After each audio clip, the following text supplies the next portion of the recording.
Ndabashuje cyane mu izina rya Yesu. Haleluya. Muraho neza bene data. Murakomeye muracyame ku mwuka wo kwizera Imana se. Haleluya. Yesu ashimwe cyane. Haleluya. Nayo ndashima Yesu kuko turinze cyumwe gitambutse, ntago tube dukwiye kubitwara for granted uyu munsi ngo bwari gucya ndi muzima. Ahubwo tuba dukwiye gushima Imana buri munsi. Muhe byose ducamo, byaba byiza, byaba bibi, byaba bitushimishije cyangwa se bitadushimishije, tuba dukwiye gushimira Yesu kuko aba yadushoboze kongera kuba bazima. Rero reka duhe Imana amashyi kuko yaturinze twese. Bwira mugenzi wawe ngo wakoze kuza uyu munsi.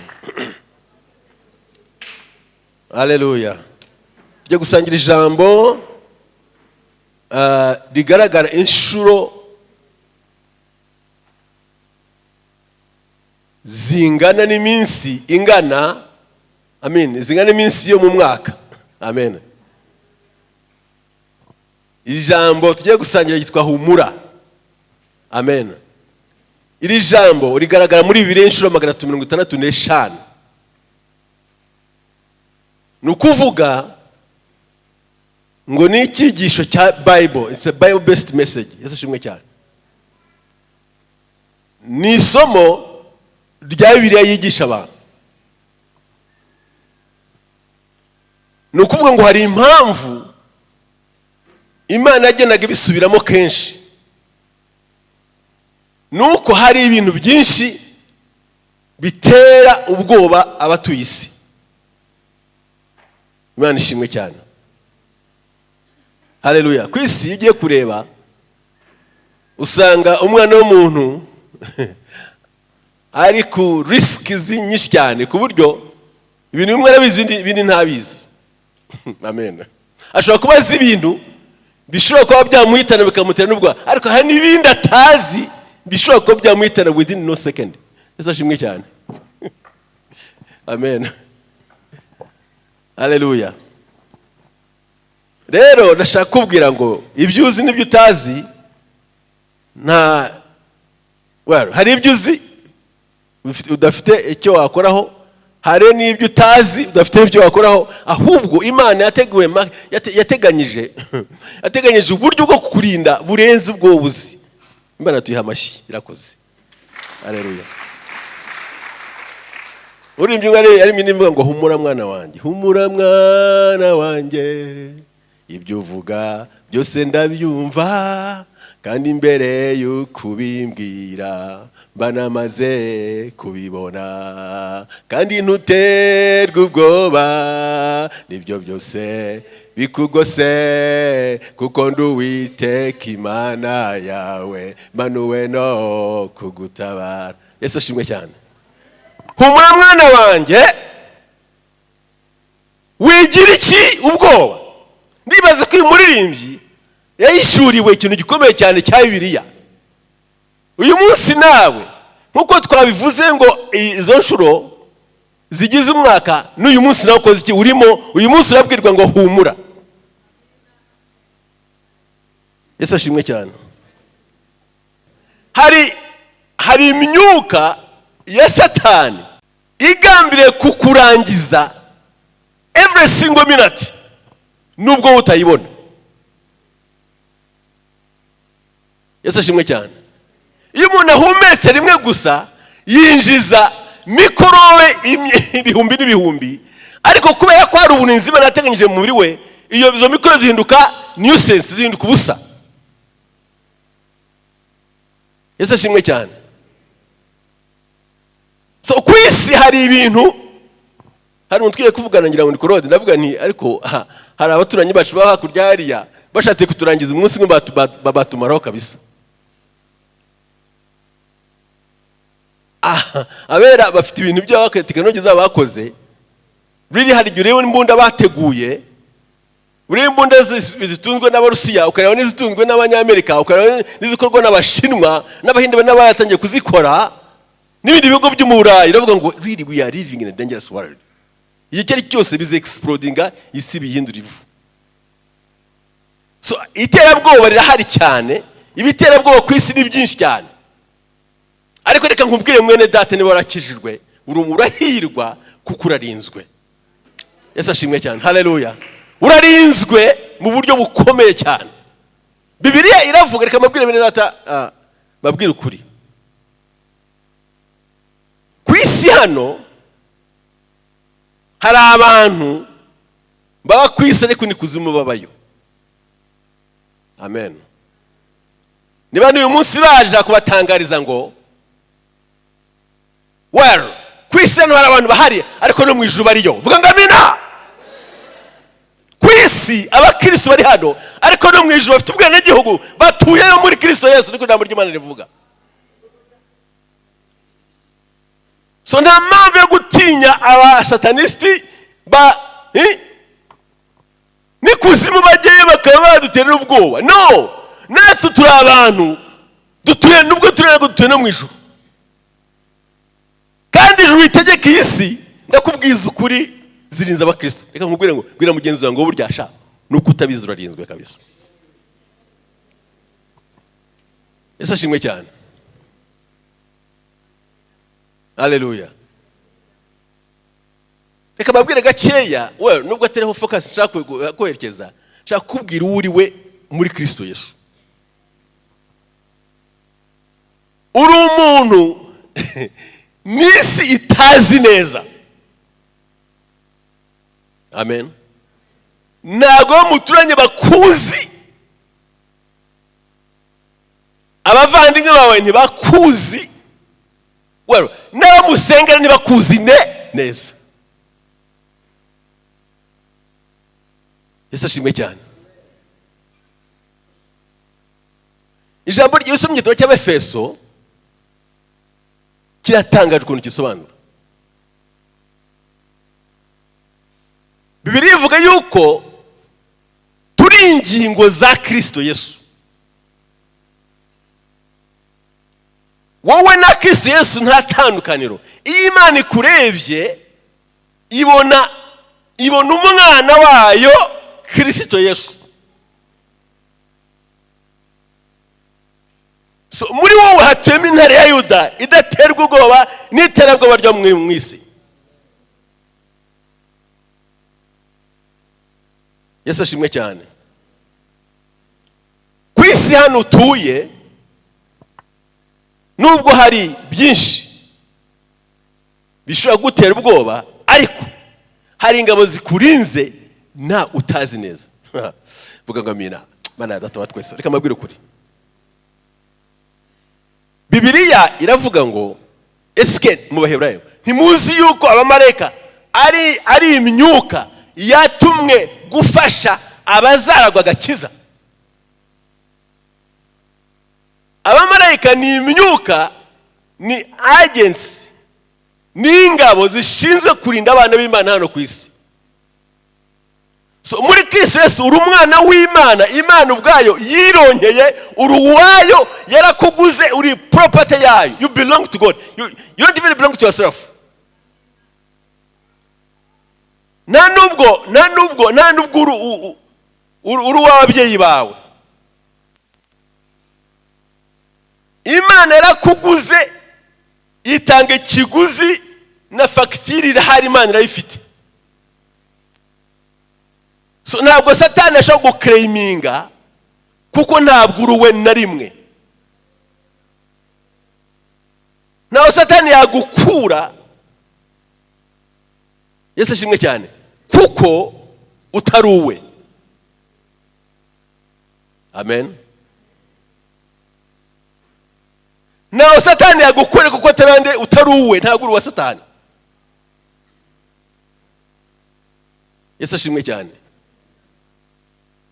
Mind yacu na naked eyes zacu ntabwo bishobora kugura spinga cyangwa se gusingira uko kuri, ariko ni kukuri. Kuba ukuri utakuzi ntabwo bikubuza kuba ukuri. Alright? Kuba ikintu utakibona ntabwo bivuze ko kiba kidahari, kandi ntabwo ibintu byose bihari biboneka. Alright? Ntabwo ibintu byose bihari, ibintu biboneka, ntabwo iboneka byose ari byo bihari gusa. Hari ibintu bitaboneka bihari kandi bifite imbaraga ziyobora ibiboneka. Yesu ashimwe cyane. N'ikimenyimenyi urimo abantu batatu, ariko abantu babiri bawe ntago baboneka.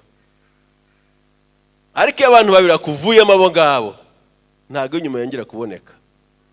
Ntabwo yongera kwitwa umuntu, ahubwo yitwa intumbi. Yesu ashimwe cyane. So Imana dufashe mu izina rya Yesu.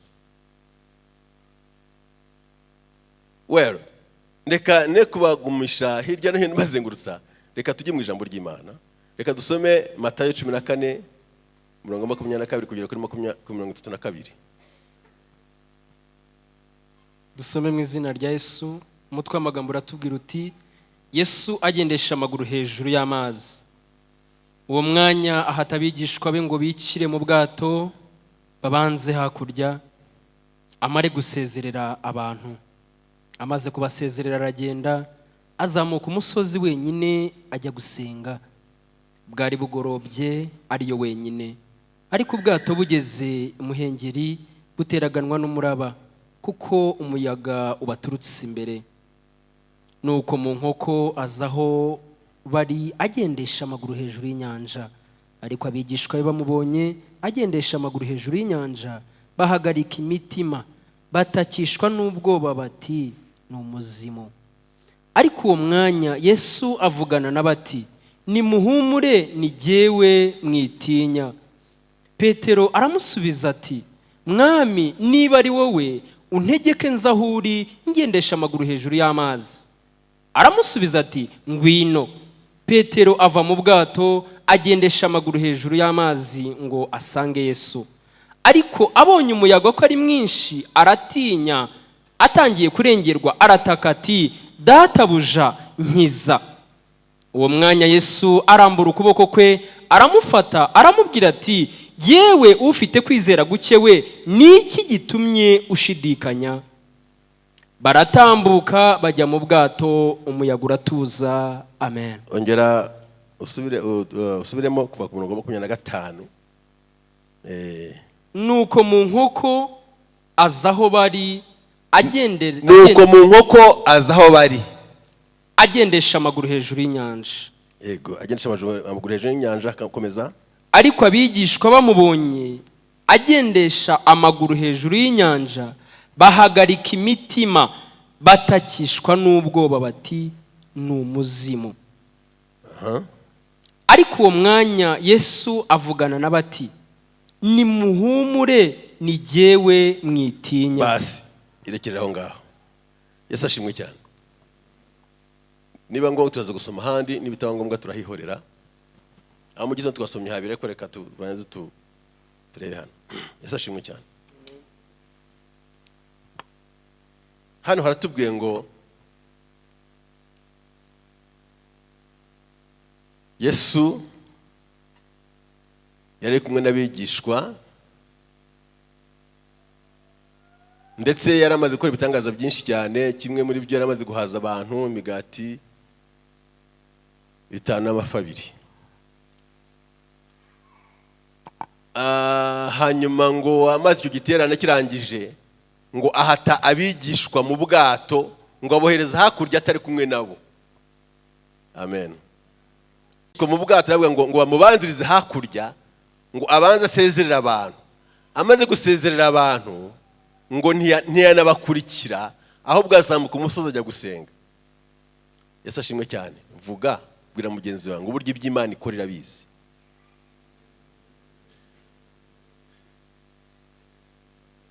Buryo iby'Imana ikora iki? Irabizi. Ndagira ngo urebe Yesu yari amaze gukorana akazi n'abigishwa. Inyanja ririmo umuraba n'umuyaga. Hanyuma Yesu ahitamo kohereza abigishwa be atari kumwe nabo. Wakwibaza ngo nukubera iki Yesu yahasa abigishwa kugenda atari kumwe nabo? Hari impamvu zabyo, ariko ntekereza zimwe ko n'ubundi yari agiye kuzagenda akabasiga bonyine akajya mu ijuru. Ngira ngo yagira ngo abanze arebe akore testing, aravuga ati reka abantu twabanye, abantu twagendanye, abantu bambonye ibimenyetso bitangaje bingana gutya, ese abantu baranyizera koko?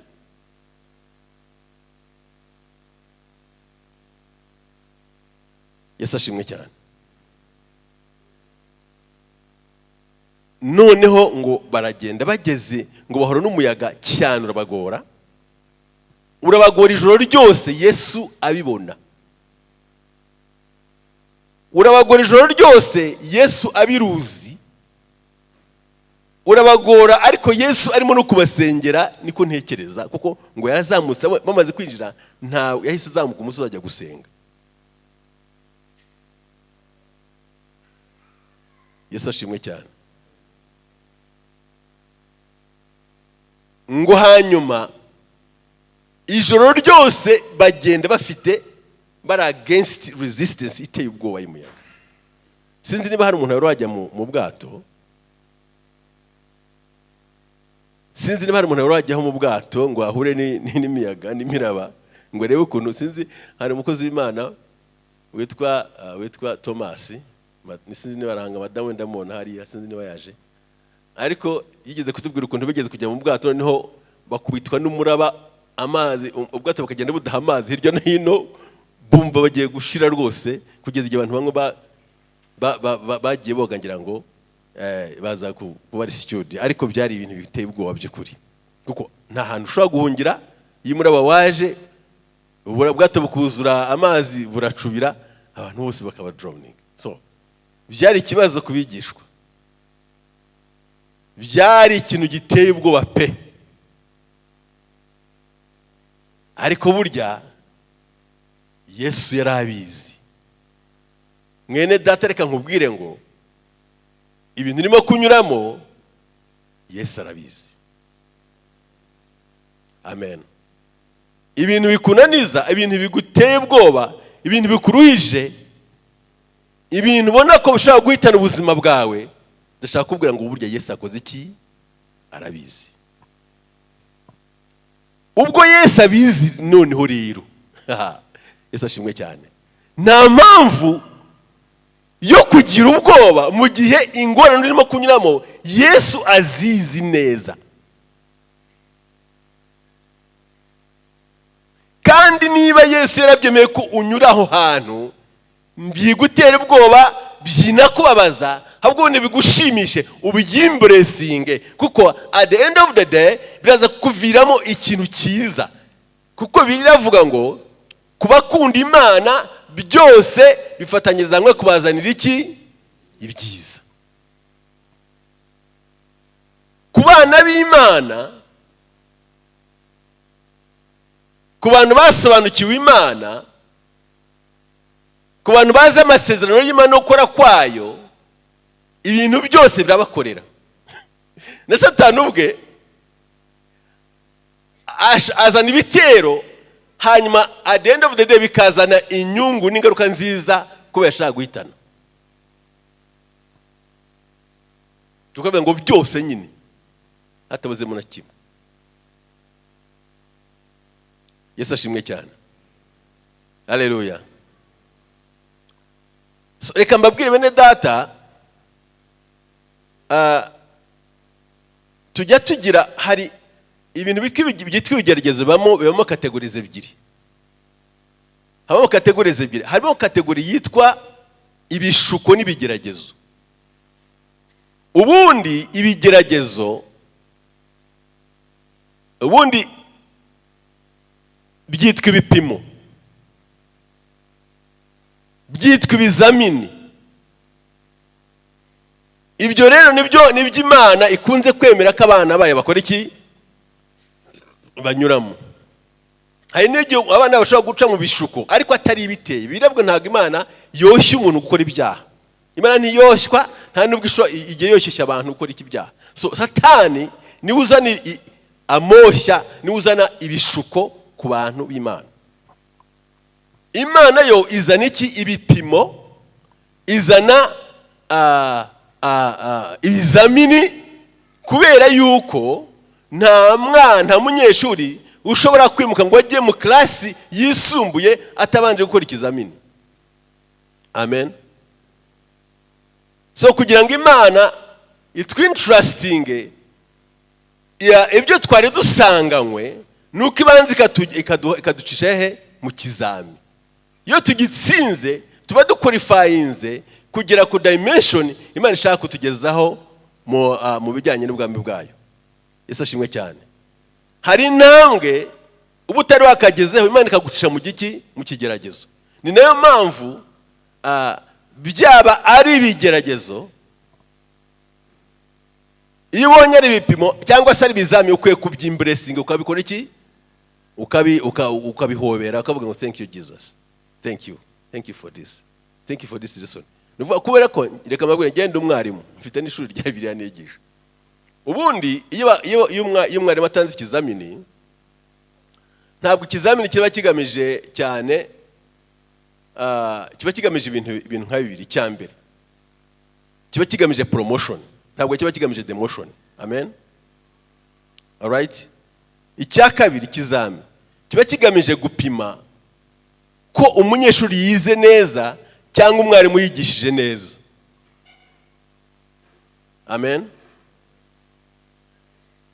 Yesu ashimwe cyane. Ikizami kiba kigamije kureba ko ubumenyi bwatanzwe uyu muntu bwahawe arabufite koko cyangwa ntabwo arabwakira. Njya mbwira abanyeshuri nigisha nkabwira rero ntimutinye kino kizami, ntabwo ari kubagereza kugira ngo turebe ko mukijwe neza cyangwa se mugire, ahubwo ni kugira ngo turebe se ngiye mwarimu nigishije neza. So ikizami kibatsinze mpita nanjye niga, yamvuga ngo ruri ntabwo natanze amasomo yanjye neza. So imana nayo hari ukuntu yemera ibigeragezo cyangwa se ibipimo, tubyita ibipimo kuko bakeza abantu bari bitinya, cyangwa ibizamini kugira ngo irebe koko abantu bamaze kuyanderstandinga, bamaze kugraspinga some truth about the kingdom, bashoboye gusingira ukuri ese imana ibyo imana yagomba kubakora kuri stage yarabirangije cyangwa ibikomeze nabyo birimo aho ngaho. Yesu ashimwe cyane. So ikindi cyakabiri ku bishuko byo, iyo umuntu amaze gutsinda ibigeragezo by'Imana akaba yamaze gutsinda gupasinga test, menye ngo bishuko biri imbere kuko ibizamini biragukomeza, Satani akaza nawe hanyuma yaje ariko waratsinze aho ntago ushobora. Yesu ashimwe cyane. Reka duhe Imana amashyi. Yesu ashimwe cyane. So kenshi hari igihe duca mu bizami tukagira ubwoba. Ndashaka kubwira abanyeshuri murangaha ntimugatinye ibizami. Abanyeshuri mwiga secular education, mwiga iki amasomo asanzwe, nyamara ntimugatinye ibizami, ntimukagira ubwoba. Wari uzi ko ubwoba ni ikintu kibi? Ubwoba, uzi ko ubwoba bufata umuntu akanirwa gutanga ubumenyi yari asanzwe afite, akanirwa gusubiza ibyo yagomba gusubiza neza, bikamuviramo gutsindwa kandi yari afite icyo bimusaba kugira ngo atsinde. Iyo ubwoba bwafashe umuntu ntatekereza neza, mwari mubizi, ubwoba burakuvangira ntutekereze neza. Ibyo ushaka kuvuga n'ibyo ushaka kwandika ntibize neza mu murongo nyawo. At the end of the day ugatakaza amanota kandi ubumenyi ukoze iki bufite. So na Satani nawe kenshi akunze gukora ibintu byera gusa gutyo. Aba mu gitondo abahaye urugero. Yesu ashimwe cyane. Satani agira ikintu intwaro mu ntwaro zikomeye Satani agira ni ikintu bita ubwoba. Ubwoba ni intwaro ikomeye cyane ya Satani. Ubwoba bukorera Satani cyane seriously kurusha n'ikindi kintu cyose kibaho. Kuko Satani arabizi neza yuko ugifite ibyiringiro byuzuye muri Kristo Yesu ntawe yagukura. Ugifite kwizera Imana neza mu buryo bwuzuye nta hantu Satani yakubona. So icyakora akora ibishoboka byose ngo adraininze kwizera mu buzima bwawe. Imana ishimwe cyane.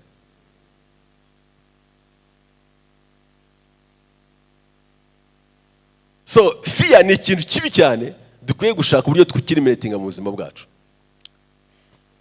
Ndashaka abantu batatu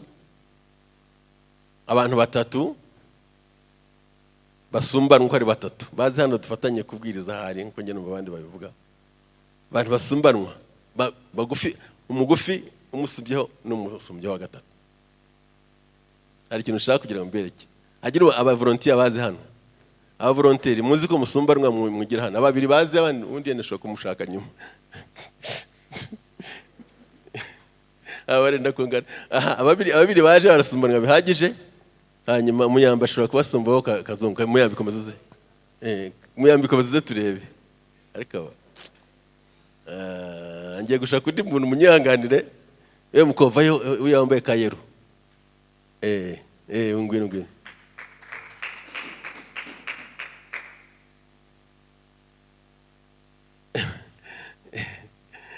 Tebuka hano. Mwigire hano. Ngwino hano imbere muko. Hangaho se murahareba neza. Mwese murahare mwigire hano. Aho agaragara neza. Okay. Okay. Well, reka tubikore gutya.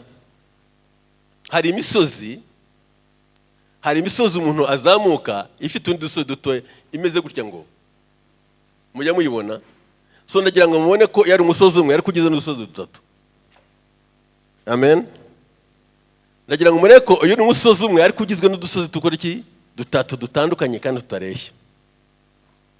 Amen. So hari umusozi witwa Bwoba. Yesu ashimwe cyane. Iyo Satani ashoboye kukuzamura akagutereka kuri uyu musozi bita Bwoba. Uyu yitwa Bwoba. Uyu yitwa gushidikanya. Uyu yitwa kutizera. Uyu ni umusozi witwa Bwoba. Aba ni abana b'Imana. Mwihangane ntacyo muri we rwose. Uyu nguyu yitwa Bwoba, gushidikanya, kutizera. Amen. So iyo Satani yashoboye kukuzamura akakugeza ku musozi witwa Bwoba, akakubwiriza neza akakwereka ko byanze bikunze nutagira icyo ukora uri bupfe. Umenye ngo yakuzamuye kandi yakujyanye ahantu hatoroshye. Yesu ashimwe cyane. Yesu ashimwe cyane. Ndagira ngo mbabwire iki kintu.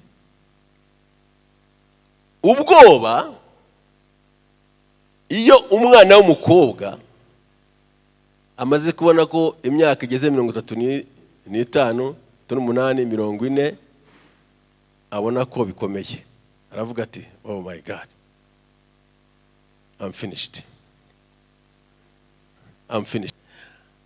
Avuga ati I'm finished, ngomba gushaka kumbigenza. Satani akamubwira ariko nta soni ufite imyaka ingahe? Ntabwo ari we mbaza ntusubize mbere. Ufite imyaka ingahe? Uribaza ko uzagenda gute? Uzafuta byaye ngo nuko ukijijwe?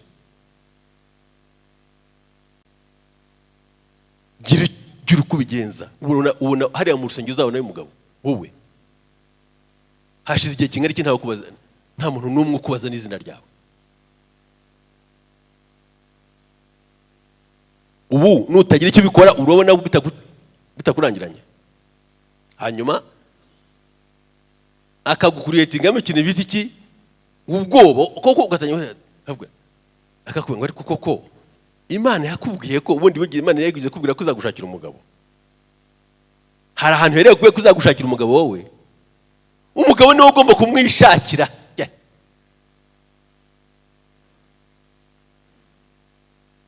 Hanyuma ukabatera ko uzikora ibyo. Hanyuma ugakoze iki abatera ko ubundi kuko nakijijwe se ibyo gushaka se ubwo nabyo akava hangaha kwa Bwoba akajya ngaho muhita mu musozi wita gushidikanya. Iyo ageze ngaho gushidikanya akabona ko byamurangira akumva Satani akamukumvisinga neza yuko natagira ukuntu abigenza ibyo biramurangiranye, byanze bikunze arazamuka agatura kuki? Ku musozi wita Unbelief. Uyu musozi abantu benshi niho batuye, benshi batizera Imana. Uyu musozi abapagani bawutuyeho. Uyu musozi abanyabyaha bose niho bibera. Abantu badakijwe bose bicaye batuye ku musozi witwa Unbelief. Iyo umukristo ageze kuri Unbelief ibyaha byose arabikora. Yesu ashimwe cyane. So ndashaka kubabwira ngo mwene data urahangaha unyumva, ntuterwe ubwoba n'imyaka. Ntago Imana iterwa ubwoba n'imyaka.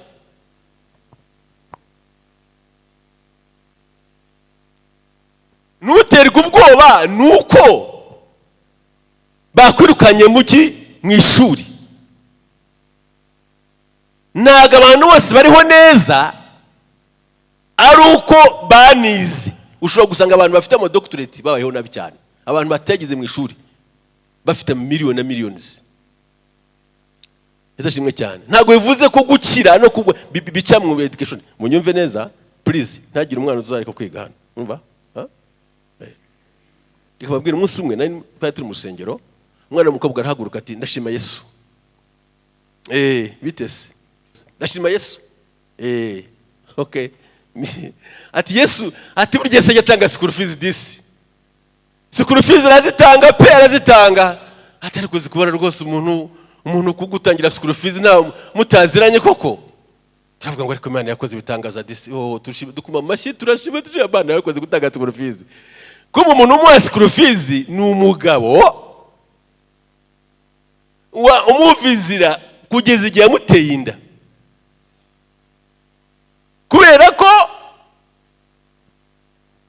bwabwo no gushidika atazabona school fees, ahitamo kwemerera umuntu kumukoresha kugira ngo abone iki? School fees. Abakobwa munyihanganire, ako nabo ngundarisha mubihore ndaje mukanya. Yesu ashimwe cyane. So rero ndagira ngo mbabwire ngo ikintu bita ubwoba uyu munsi ndashaka kubwira ngo ukivane mu buzima bwawe. Niba ushaka kujya mu ijuru, icyaka ni ushaka kugira ngo ubone umugisha w'Imana, bireba ngo umugisha w'Imana uzarimwe kandi Imana ntiyongere umubabaro.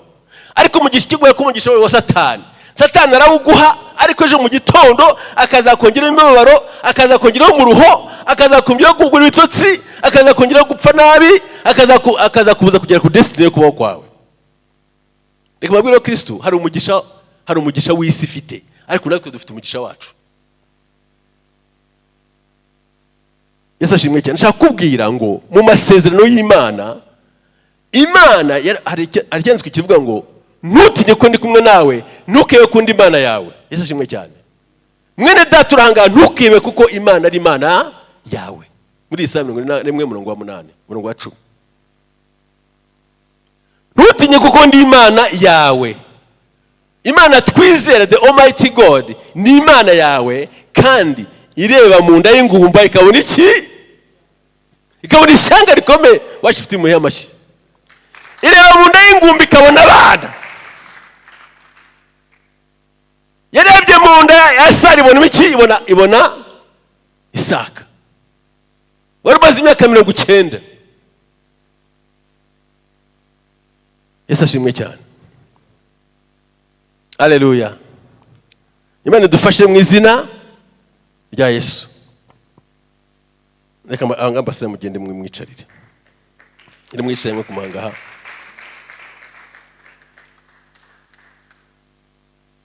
Ngira ngo Imana ikomeze, kandi hari ibintu turwana nabyo, kandi cyane turwana ibitekerezo.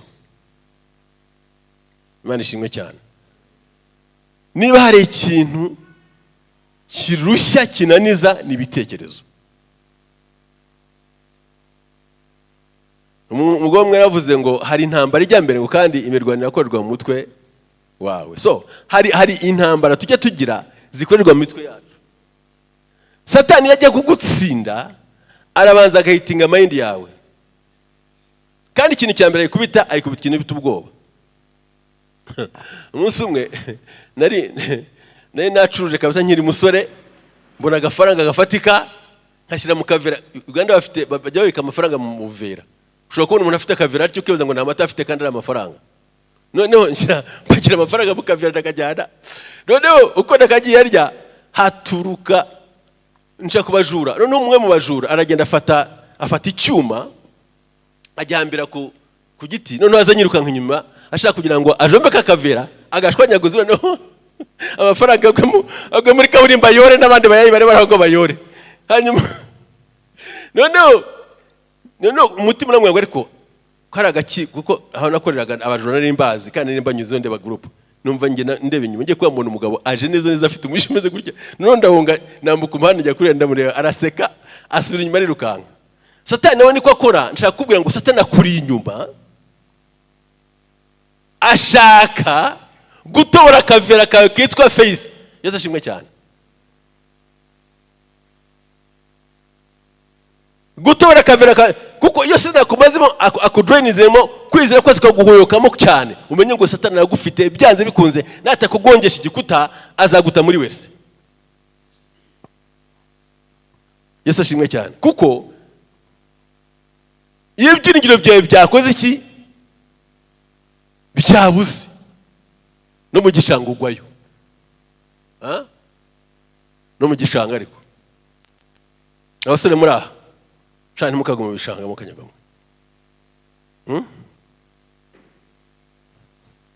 Mwizera Imana ntimuzaguma bishanga mu izina rya Yesu.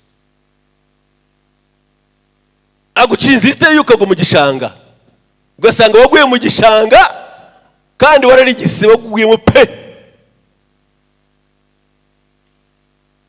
kugira ngo uzakikure kirimo isaha ikagufata.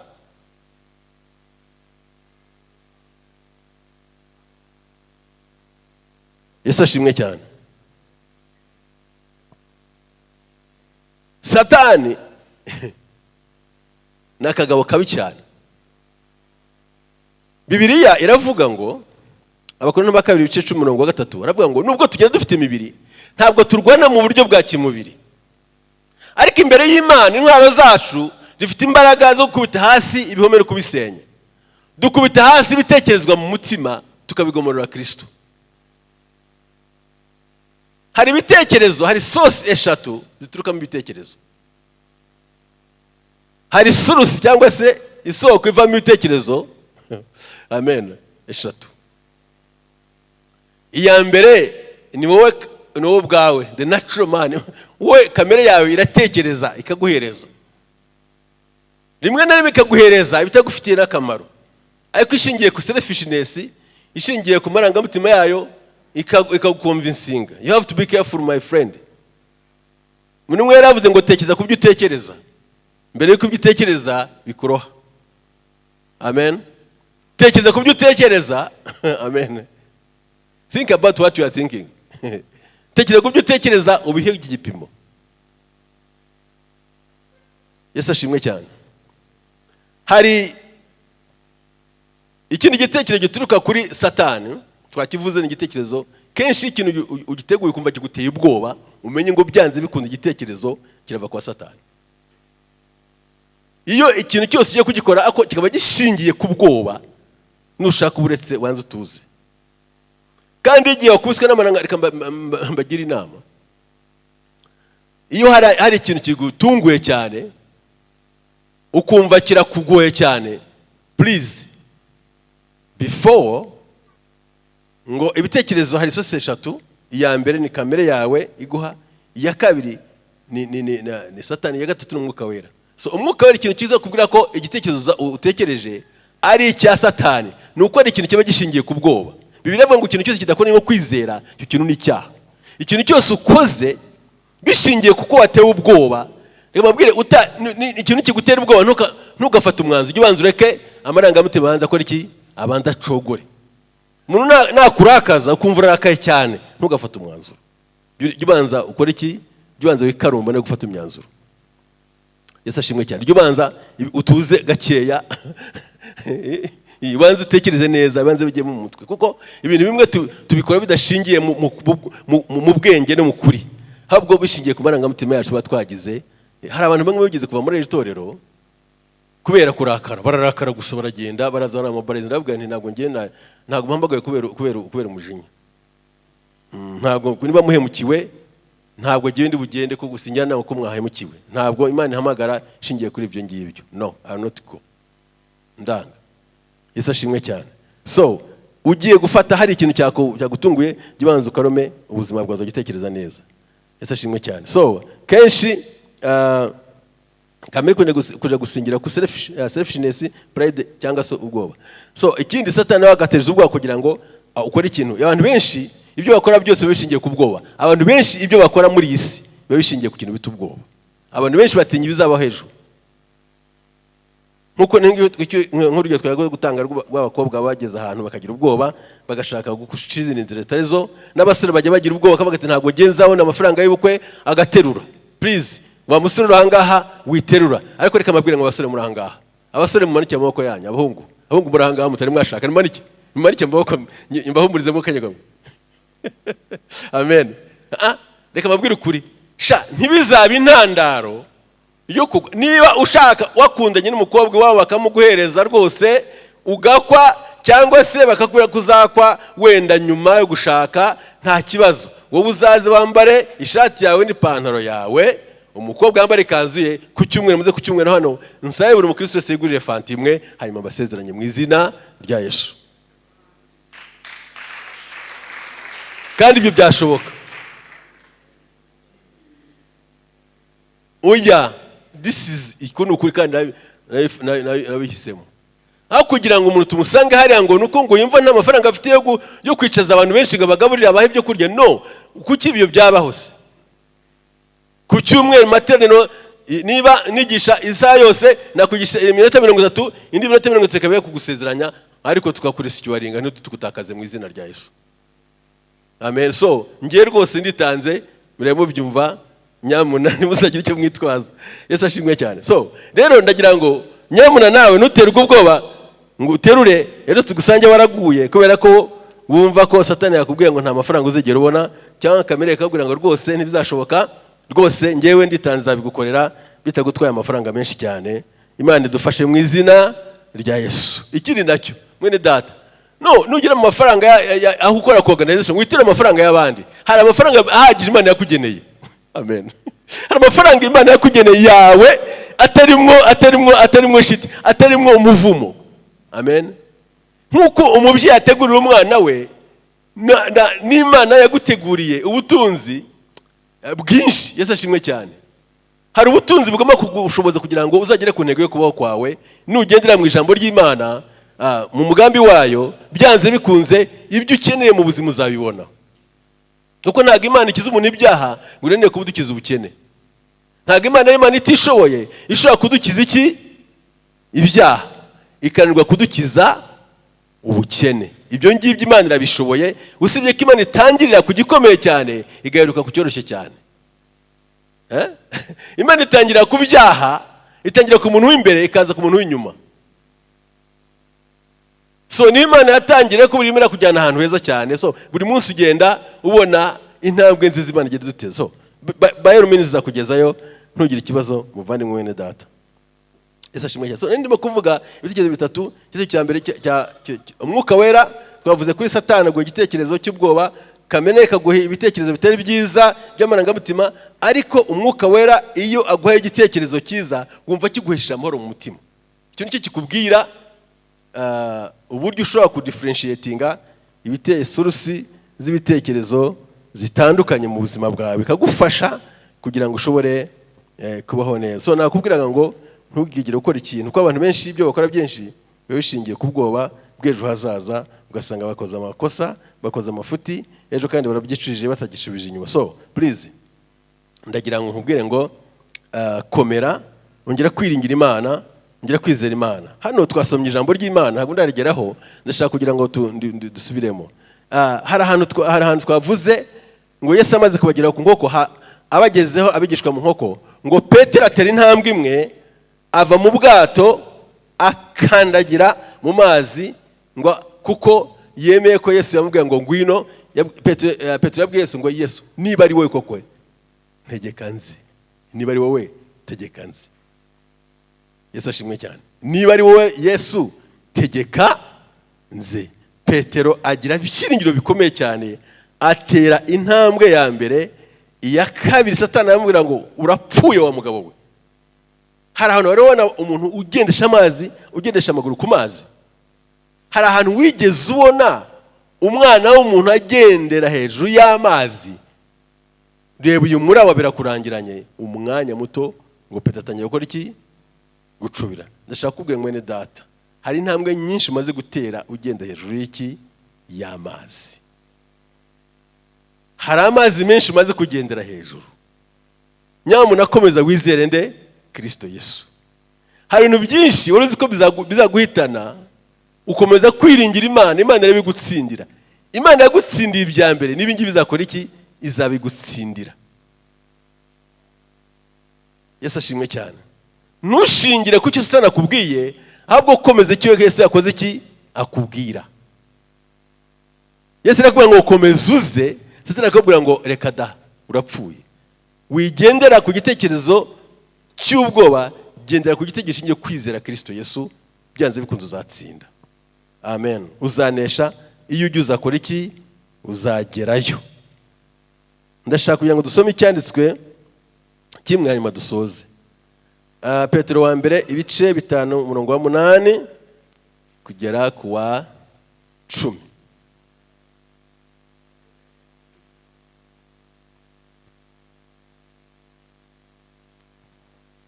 Petero wa mbere ibice 5 umurongo w'8 kugera ku wa 10. Mwirinde ibisindisha, mube maso, kuko umurezi wanyu Satani azerera nk'intare yivuga ashaka uwo aconshomera. Mumurwanye mushikamye kandi mufite kwizera gukomeye, muzi yuko bene data bari mu isi muhuje imibabaro.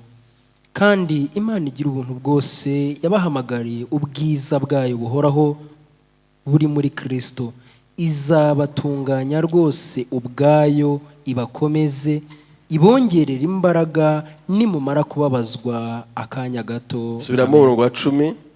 Kandi Imana igira ubuntu bwose yabahamagariye ubwiza bwayo buhoraho buri muri Kristo, izabatunganya rwose ubwayo, ibakomeze, ibongerera imbaraga nimumara kubabazwa akanya gato. Amen. Imana izabakomeza, ibongerera imbaraga kandi ibongerere nimukomeze nimubazwa akanya gato. Nshaka gusoma icyanditswe muri version y'Icyongereza kugira ngo tubyumve neza. Version y'Icyongereza NIV, hanyuma ndashaka kurangiza very soon. Haravuga ngo murongo wa 10 nshaka gusoma ngo, and the God of all grace, who called you to his eternal glory in Christ, after you have suffered a little while, will himself restore you and make you strong, firm and steadfast. To him be the power forever and ever. Amen. Yesu ashimwe cyane. And the God of all grace, who called you to his eternal glory in Christ, after you have suffered a little while, will himself restore you and make you strong, firm and steadfast. Ni bine cyane Imana igukorera iyo umaze kutumvira ijwi ry'ubwoba, iyo umaze kutumvira ijwi rya Satani, iyo umaze kwihanganira ibintu biguteye ubwoba n'ibikugerageza, Imana igukorera ibintu bine bikomeye cyane aha ngaha. Yesu ashimwe cyane. Imana icyambere ikora iki? Iragukomeza.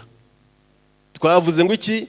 Bya bigeragezo nibyo gukora iki? Nibyo kudukomeza. Biragukomeza ukaba umukristo ukomeye, ufite imbaraga zirenze zo rufite. Hari ukuntu hari izindi imbaraga Umwuka waraguhereza zikujyana ku yindi level yo kongera kwiringira Imana, ariko ugomba kuba guca muri iki gihe cyo kwiringira Imana, ugafata umwanzuro, ukaba ikihebe, ukavuga uti let come what may, niba rugupfa reka mfe, ariko ntabwo nzareka kwizera Imana. Ukaharenga iyo harenze, Imana iguha refreshment n'izindi imbaraga zo kugendesha urugendo rwo kwizera, ukagera ku musozi we wera, udakurikiye umusozi wa unbelief. Niba hari ikintu kibi cyane abakristo bageze muri cyo ni mountain of unbelief, kutizera Imana, niko kwamaza abantu no gutuma aho bari uyu munsi batameze neza. Ndashaka kugira ngo usome ikintu cyanditswe hano havuze ngo mube maso nyamuna, murwanye Satani, arazerera nk'intare ishaka gukora iki? Iconshomera. Uyu mukobwa wacu yanshyiraho aka video nkarangiza rwose, ariko turaza gusoma icyanditswe kimwe, ndabona amasaha yanyasatiriye. Aka video ma. Aka video hano haravuga ngo Satani agenda zerera ikora iki? Ashaka uwakora iki? Amira. Ahari Satani amaze igihe kirekire akuzengurukaho. Akuzenguruka ngo akumire. Ariko ntago umirika, ndakubwiza ukuri. Muri wowe harimo ikintu kitamirika. Muri wowe hari ikintu kitamirika. Hari umunsi umwe ifi yigeze kumira umugabo bita nde? Yona. Sha, ifi irongera ikora iki? Iramuruka ari muzima. Reka nkubwire by'ukuri.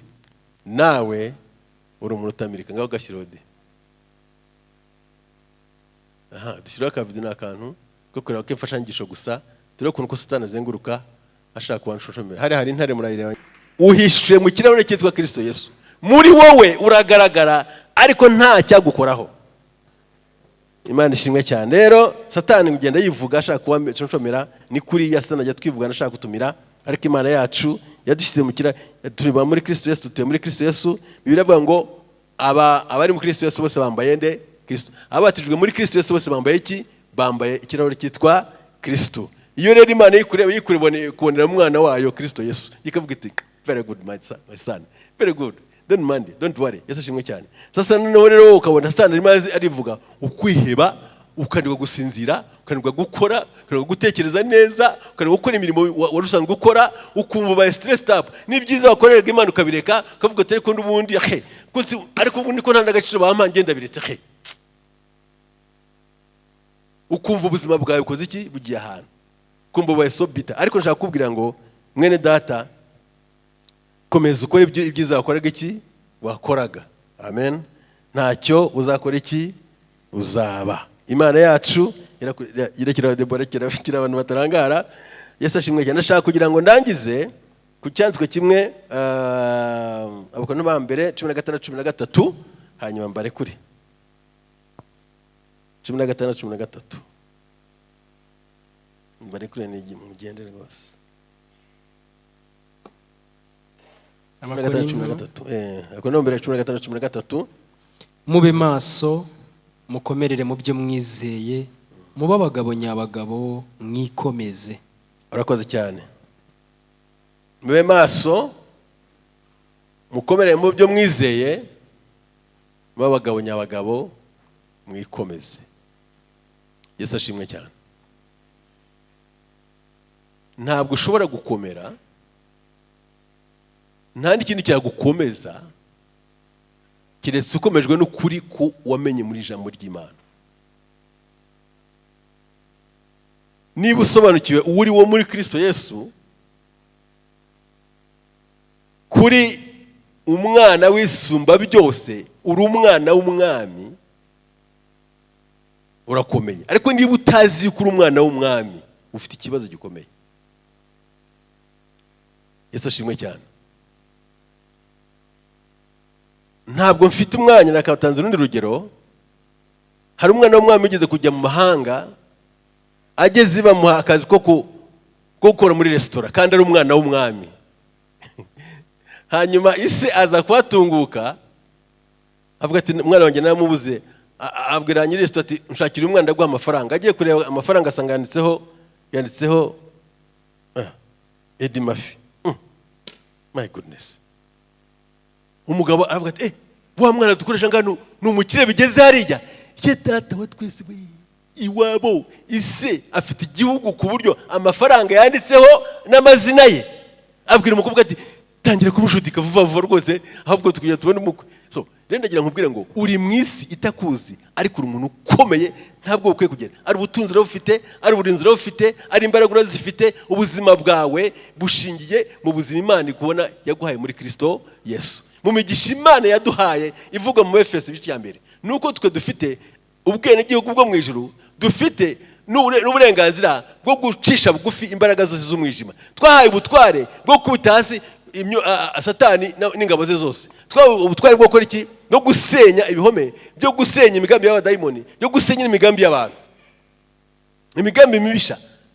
Buri munsi ngenda senga ngo Mana, let it be, as you have planned. Mwami niba uko nshaka biuko wowe ushaka.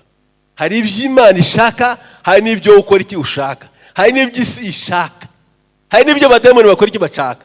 Ariko iby'Imana ishaka byanga bikunde bizakora iki, bizasohora. Bari wifata rero bizagufasha, bizakuba ngo Mana let your will be done in my life. Imana duhe umugisha, reka duhaguruke dusenga. Wongera wikomeze ubwire ngo njyewe ndacyahagaze ku bushake bw'Imana, ntago mpagaze ku bushake bwa kamere yanjye cyangwa ku bushake bwa kamere y'ibindi byose.